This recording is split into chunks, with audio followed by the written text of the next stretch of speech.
Welcome to Smart Remarks, where you've got the right to work for less.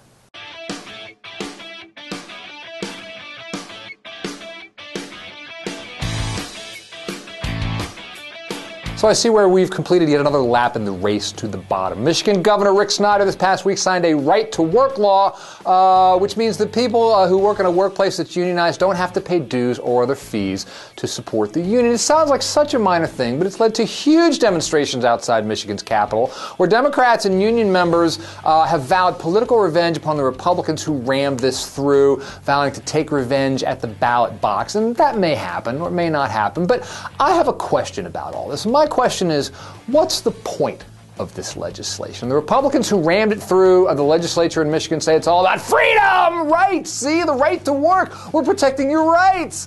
One state legislator, a Republican who said she has union members in her family, and I bet she's not invited to too many more Thanksgiving dinners, said, quote, "This is the day when Michigan freed its workers." And I thought, how beautiful, I'm tearing up. Or maybe I'm just getting a sty. No, this is about sticking it to unions, because there are a lot of real problems with unions, but from the perspective of an average conservative, the biggest problem with unions is unions support the Democrats. Unions act as a counterweight to all the money spent by corporations and their super PACs on GOP candidates. And so part of the idea here is to limit the amount of money that unions take in, which limits the amount of money that they can spend, which weakens the union and ultimately weakens the politicians and political party that unions tend to support. But is it all about politics? Why is it that outfits like Americans for Prosperity, the AstroTurf organization funded in large part by the Koch brothers, was so involved in the Michigan fight? Are the Kochs merely interested in the politics of the deal? Well, maybe that's part of it.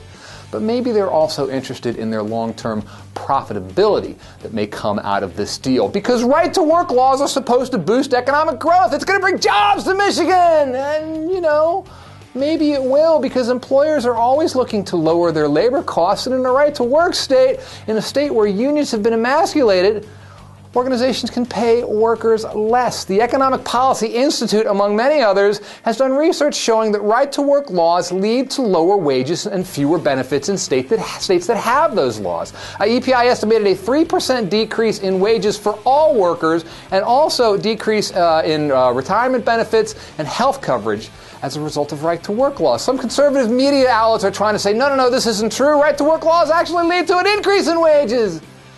But that makes no sense whatsoever. Are the Koch brothers ultimately looking to pay their employees more, or do they want to pay them less? Are you going to move to a right-to-work state so you can pay the people there more? Or are you going to do it so ultimately you can pay them less? Now, you might make an argument that a place like Michigan can't be too picky. It needs jobs, period, because the only other alternative is the dole. And so if right-to-work is a way to lure job creators, then in the aggregate, it's worth it. That's an interesting argument, but it just shows how far we've fallen, because right-to-work laws are yet another straw breaking the back of the middle class. Wages stagnating or falling, this is going to pick up the speed, but you'll be happy about that. You'll be happy to have a job, any job, and pretty soon as a society, we're at the point of Oliver Twist in the novel of the same name, where we ask for more gruel, and it's us who are being outrageous. Right to work may not stand the test of time in Michigan, but I tell you what, if it does, I don't see how the middle class does.